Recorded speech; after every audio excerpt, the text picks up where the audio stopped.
noite, queridos irmãos e amigos.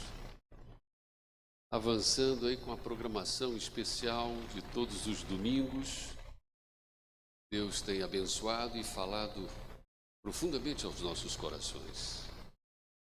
Hoje é chegada a hora do juízo. Tão temido juízo. E que inexoravelmente todos nós enfrentaremos, de um jeito ou de outro. Ninguém vai escapar. Não importa a época, todos passarão por esse juízo. Satanás provocou um cisma no céu, deixou uma interrogação imensa na cabeça dos anjos, incomodou tanto que uma terça parte, depois de expulso do céu, ele levou consigo. E chegando aqui na terra, provocou o mesmo dilema entre os seres humanos. Colocou o sentimento de dúvida sobre o caráter de Deus, sobre quem é Deus. E o dia do juízo vai determinar quem é que estava certo. Se Lúcifer, Satanás, ou Jesus, ou Deus. Até lá, amigos queridos, todos nós precisamos nos situar. Conta-se que um jovem advogado, século retrasado, no oeste americano, defendia um infrator, logrou êxito na sua defesa, o infrator foi liberado, mas o tempo passou e aquele que havia sido poupado com o bom trabalho daquele jovem advogado, anos mais tarde, incorre mais uma vez em outra infração e agora é levado a juízo. E depois que transcorre o júri, e ele sentado na cadeira de réu, olhava fixamente para o juiz, e percebendo que o semblante dele lhe era familiar. E quando o juiz estava prestes a ler a sentença, ele então tem a memória avivada, pede licença, se levanta e se dirige ao meritíssimo juiz e diz: sou eu, o senhor se lembra de mim? Sou eu. Há tempos o senhor me defendeu, agora o senhor poderia fazer algo por mim. Ao que o juiz responde: quando eu lhe defendi, tempos atrás, eu era advogado. Hoje eu sou juiz. Eu não estou aqui para defender, eu estou aqui para julgar. 1 João capítulo 2, versículo 1, diz que Jesus é o nosso advogado. Ele está intercedendo por nós hoje. Mas nós sabemos que dia virá em que ele, de advogado, tornar-se-á o juiz do mundo. Ele virá para julgar. Daniel capítulo 12, verso 1, diz que Jesus vai tirar as vestes sacerdotais e vestir as vestes reais e virá com poder e grande glória. Mas quando Jesus voltar, o juízo já terá se dado. Quando Jesus vier, quem é justo permanecerá praticando justiça. Quem for ímpio permanecerá na impiedade. Quando Jesus vier, a sorte já estará selada. Já estará selada. Portanto, o tempo de resolução com Deus é agora. Não é apenas hoje, é agora. Até porque nós não sabemos o momento seguinte. E se há algo que também sela a vida do ser humano, é a morte. Por isso que lá em Provérbios 30, versículo 7, Agur faz uma oração. Ele diz: duas coisas te peço, ó Deus, não mas negues antes que eu morra. Ele pede duas coisas. Ele pede: afasta de mim a falsidade e a mentira. E a segunda coisa: dá-me o pão que me for necessário. Ou seja, tira a mentira e a falsidade do meu coração. E tire também a avareza do meu coração. Mas só que ele faz esse clamor com essa ressalva: me atenda, Senhor, antes que eu morra. Antes que eu morra. Às vezes ficamos muito preocupados, muito incomodados com o cumprimento profético e não nos atentamos sobre a passividade que todos nós incorremos da morte. Estamos todos sujeitos. Estamos marcados. Aliás, é dito popular de que a coisa mais certa que existe é a morte.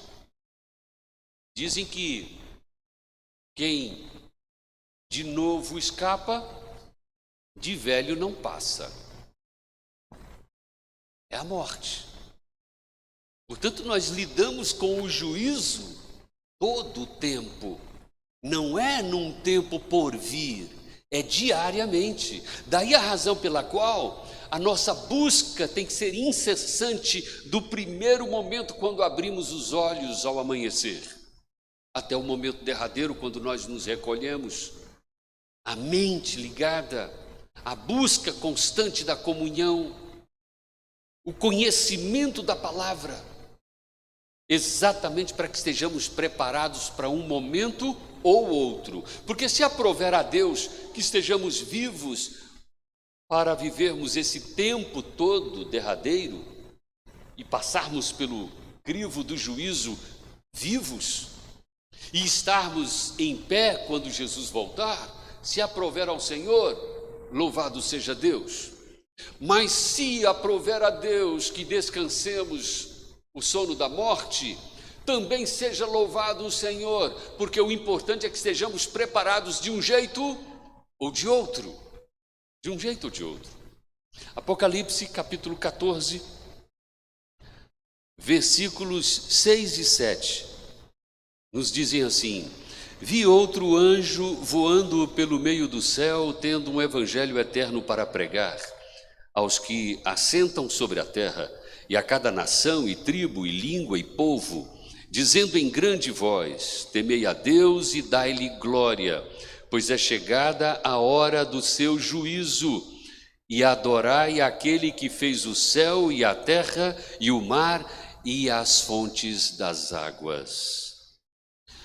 Anjo, no original grego, é angelos, que significa tão somente mensageiro. Portanto, a mensagem do Evangelho eterno, nessa visão do anjo voando, ela é, na verdade, uma mensagem universal. É para alcançar o mundo todo. E é para testemunho, inclusive, dos povos não caídos, dos anjos não caídos. É para um testemunho universal. Mas essa mensagem, ela deve ser pregada pelos discípulos de Deus, pelos discípulos de Jesus, no passado e no presente. Os anjos são seres ministradores, são espíritos ministradores. Hebreus capítulo 1 nos revela a condição dos anjos ministradores, nos auxiliando nesse propósito, nesse ministério. Nós temos uma incumbência, amigos queridos, não é apenas estarmos preparados para o juízo, é também trabalharmos incessantemente para que outros tantos estejam prontos para esse momento derradeiro. Aliás, eu digo a você, quem está se preparando, buscando, clamando pelo Espírito Santo, quem está vivenciando o Evangelho da paz, quem está buscando, sorvendo a palavra do Senhor, também vai naturalmente compartilhar. É inevitável. Vai compartilhar. Vai dizer às pessoas o que Jesus fez por você. Vai fazer isso na sua casa. São João capítulo 1 mostra o momento em que João Batista, na companhia de 2 dos seus discípulos, vê Jesus passando e ele olha e diz: eis o Cordeiro de Deus. Versículo 27 do capítulo 1 de João. E os discípulos saem então atrás de Jesus e ficam seguindo Jesus ali pelas vielas de Jerusalém, quando num dado momento Jesus para. E eles então ficam ali na encolha, e Jesus se volta para eles e pergunta: que buscais? E eles olham assim meio desconcertados e dizem: Senhor, onde moras?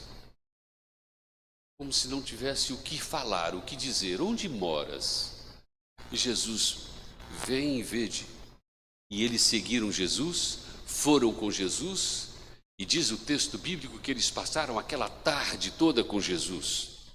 E quando findada aquela entrevista com Jesus, aqueles momentos maravilhosos com o mestre, eles voltam e André volta para casa e a primeira coisa que ele faz é anunciar ao seu irmão Pedro que havia encontrado o Messias. Achei o Messias. Achei. Esse é o princípio do Evangelho eterno, é você anunciar, primeiramente aos de casa, primeiro aos domésticos, na fé, no lar, na igreja, na comunidade. Nós não podemos viver um ministério mudo, estático, apático, não podemos. Temos que ter ousadia, temos que ter arrojo, determinação. Não é apenas criar um relacionamento social amistoso com um vizinho, com um parente, com um colega de trabalho, com pessoas quaisquer. É também ousadamente determinar para eles que há um juízo e que eles não podem brincar com a sorte. Dia virá que todos vão ter que prestar conta. Eclesiastes capítulo 12. Versículo 14, abre aí por favor, Eclesiastes capítulo 12, verso 14, porque Deus há de trazer o juízo todas as obras, trazer a juízo todas as obras, até as que estão escondidas, quer sejam boas, quer sejam más, e muita gente não sabe disso. Tem gente brincando com a sorte. E o que é mais grave, há pessoas que sabem disso e que ainda brincam com a sorte. Deus vai trazer a juízo todas as coisas. E não são apenas as obras, as palavras, as atitudes, mas também os pensamentos. É um tanto estarrecedor, mas é verdade. Tudo está sendo registrado no céu. Tudo está sendo. Os livros serão abertos. É por isso que quando você chegar no céu e acompanhar os salvos e procurar por uma pessoa que você conheceu na fé, no companheirismo de adoração, e de repente você procura por essa pessoa e não a encontra, e você então procura um anjo e pergunta: escuta, por que fulano não está aqui? Era uma pessoa tão fervorosa, tão ativa, tão militante, cadê essa pessoa? E aí o anjo vai te mostrar nos registros por que aquela pessoa não está lá. Por quê? Todos os detalhes da falsidade, da hipocrisia, da vida dupla, do pecado escondido, do pecado acoroçoado, da vida farisaica, da hipocrisia, da mentira, da falsidade, da avareza, pessoas gananciosas, apegadas, de uma maneira tal que não conseguem se desprender, e aí não percebem que estão tendo outros deuses, adorando outros deuses. E o apelo para que nós nos desvencilhemos de tudo compromete necessariamente a vitória pelo poder do Espírito Santo sobre os vícios, sobre as luzes deste mundo, sobre as coisas estranhas que nos envolvem, que nos enredam. Nada será justificável nesse dia. Nada. Somente aqueles que aceitaram o sangue de Jesus, que se renderam aos pés do Cordeiro, que o receberam como Senhor e Salvador, somente esses subsistirão. E o tempo para essa resolução? O tempo para essa resolução é hoje. É hoje. Nesse dia, saberemos exatamente quem esteve certo ou quem esteve errado. Saberemos exatamente. A história está sendo feita. Tudo está sendo registrado, tudo sendo anotado nos pormenores. Quem abriu o coração a Jesus, não importa a sua história, não importa o seu tempo de pecado, abrindo o coração ao Senhor, é lavado no sangue do Cordeiro. Quando Isaías, no capítulo 43, versículo 18, nos diz assim: não vos lembreis das coisas passadas, e nem considereis as antigas. E no verso 25, Jesus diz: eu mesmo sou o que apago as tuas transgressões por amor de mim, e dos teus pecados não me lembro mais. Quando você crê nessa promessa, e você coloca a sua vida diante de Deus, tudo muda para você dali para frente. Mas o inimigo desiste? Não, ele continua asseverando, trabalhando contra, ele continua conspirando, ele traz à memória coisas velhas como se fossem ontem. Nós temos que aprender a lidar com isso, e a única forma de fazermos isso, vencendo dia a dia, é buscando força no poder do Espírito Santo, é estudando a palavra de Deus, é procurando caminhos novos, nos desviando dos caminhos tortos. Jó capítulo 1, verso 1, nos é dito sobre ele o seguinte: havia um homem na terra de Uz, homem íntegro, reto, temente a Deus e que se desviava do mal. Olha aí o segredo para uma vida cristã coerente. Primeiro, buscar a retidão, buscar o temor do Senhor, buscar a palavra de Deus, alimentar-se nas promessas do Senhor, mas também desconfiando de si mesmo, desviando do mal. Você sabe o que é o mal para você? Você sabe onde você fraqueja, onde você se fragiliza? Nas relações, nos negócios, nos seus sonhos, nos seus projetos. Você sabe onde você pode se tornar vulnerável. Por isso, desvie desse caminho, fuja dessa rota, fuja desse ambiente, para que você não incorra em pecado. Não incorra em pecado. Daniel capítulo 8, verso 14, nos dá conta da maior profecia da Bíblia.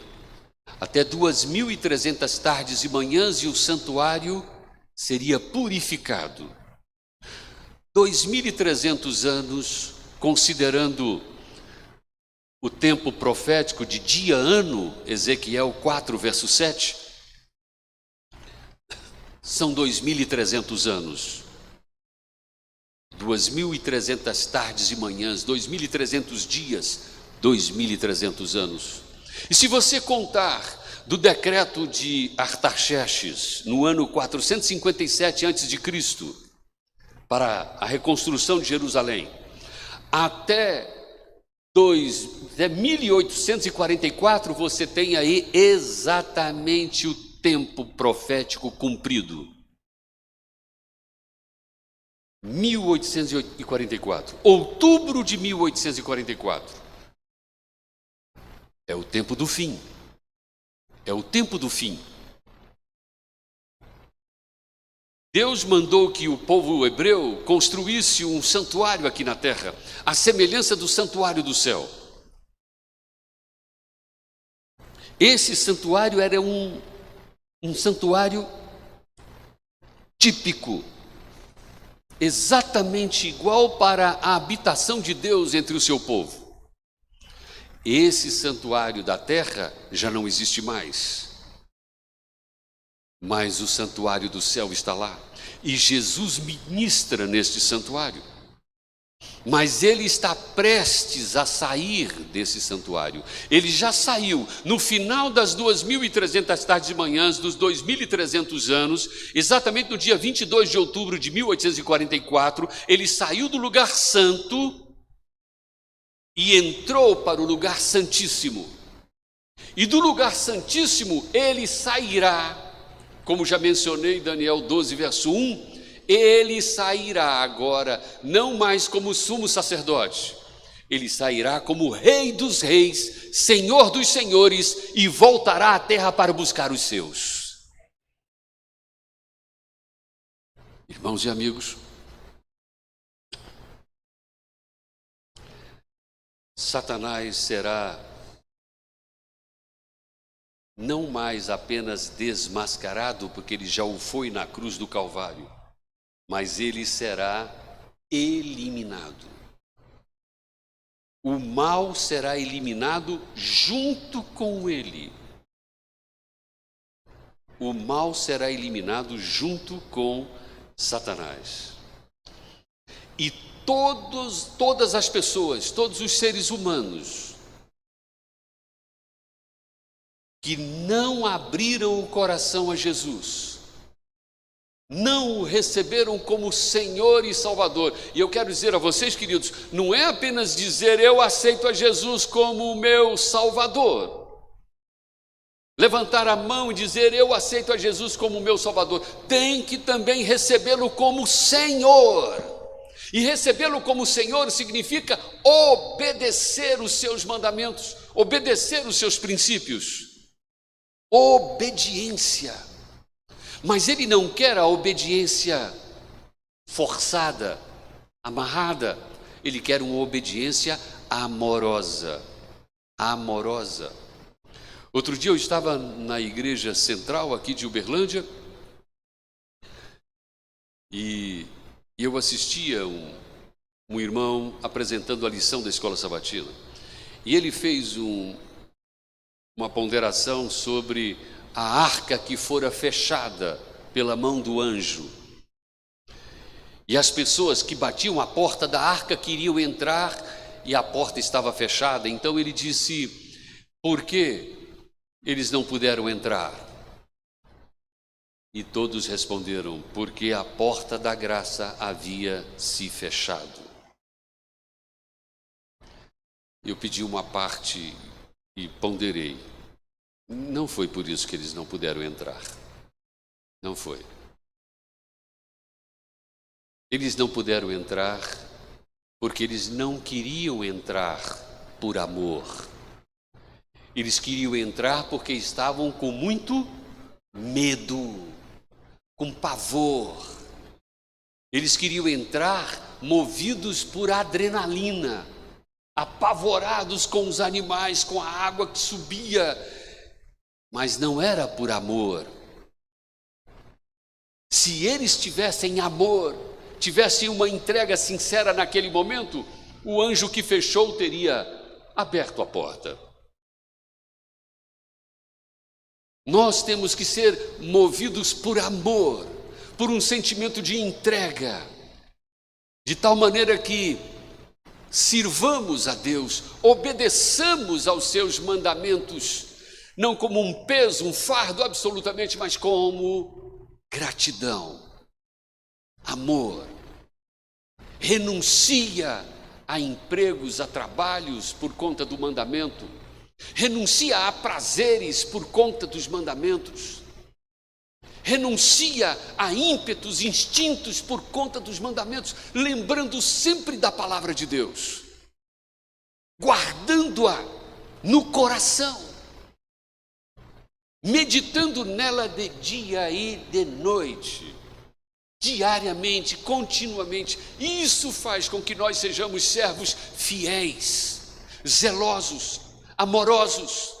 E isso, pelo poder do Espírito Santo, fará com que nós sejamos vistos na comunidade como pessoas distintas, diferenciados, não apenas pelas obras que praticamos, mas acima de tudo, pela maneira amorosa com que tratamos uns aos outros. Nisto conhecerão que sois meus discípulos, São João capítulo 13, versos 34 e 35. Nisto conhecerão que sois meus discípulos, se tiverdes amor uns aos outros. O mundo nos assiste, irmãos queridos. As pessoas nos assistem. Elas querem ver como é que nós convivemos uns com os outros, como é que nós nos tratamos. Elas querem ver como é que nós nos relacionamos com o frentista no posto de gasolina, com a caixa no supermercado. Ela quer ver como é que nós lidamos nos negócios, como é que nós tratamos o cônjuge, como é que nós tratamos os filhos. O mundo está nos assistindo e nós só seremos uma luz se nós tivermos esse poder do Espírito Santo numa vida serena, humilde, obediente, amorosa, testemunhando do poder salvador de Jesus Cristo. É isso que as pessoas querem ver. Agora, um coração preconceituoso, amargo, fingido, um fariseu, um hipócrita, mentiroso, enganoso. O enganado sou eu mesmo. Penso que estou enganando a Deus e a minha comunidade, a minha família. O enganado sou eu, o perdido sou eu. Por isso, o chamado para o juízo tem que ser um chamado de reavivamento espiritual. Não é de pavor, não é de medo, não é de horror. É de reavivamento. Temos que buscar a Deus, clamar a Deus para uma vida de mudança, uma vida de transformação, para que nós vivamos esse tempo final, vivamos esse tempo derradeiro. Eu ia pregar num congresso,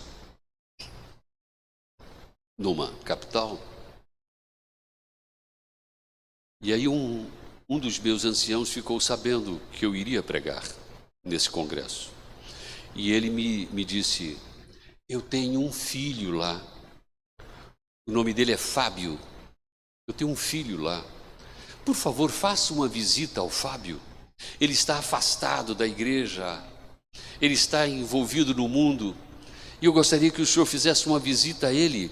Me deu o endereço, eu disse: farei essa visita, não tenha dúvida. E ele me abraçou e me despedi dele e fui embora. Chegando no lugar, eu procurei pelo Fábio, fui ao endereço dele. E cheguei lá no Fábio e disse: Fábio, meu nome é Silvio, seu pai trabalha comigo, é meu ancião.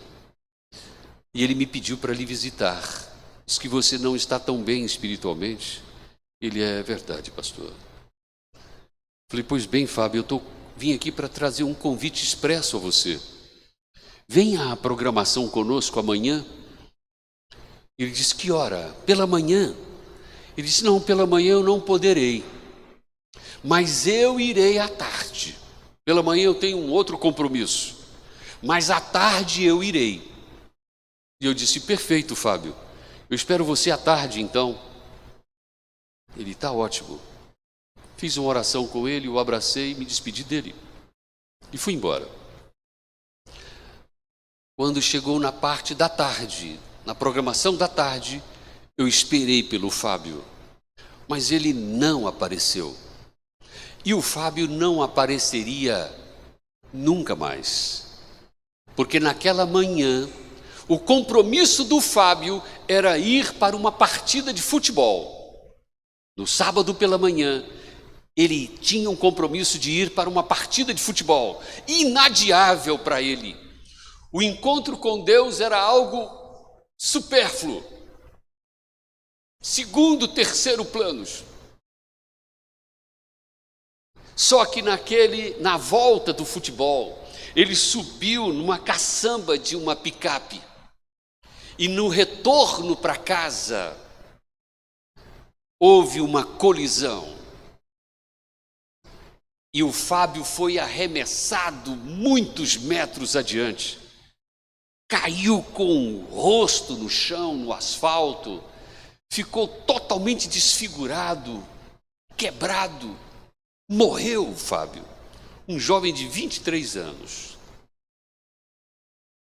Não pôde ir no compromisso com Deus à tarde, porque ele tinha outra prioridade. Qual tem sido a sua prioridade?